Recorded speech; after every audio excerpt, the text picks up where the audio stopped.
You ask Tiger to solve. This deals with linear equations with one unknown. The final result is x equals 2. Let's solve it step by step. Simplify the expression. Group like terms.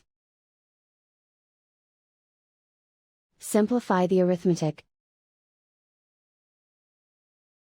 Group all constants on the right side of the equation. Subtract 2 from both sides. Simplify the arithmetic.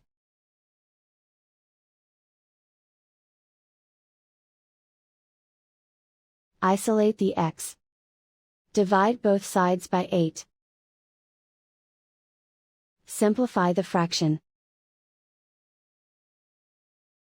Find the greatest common factor of the numerator and denominator.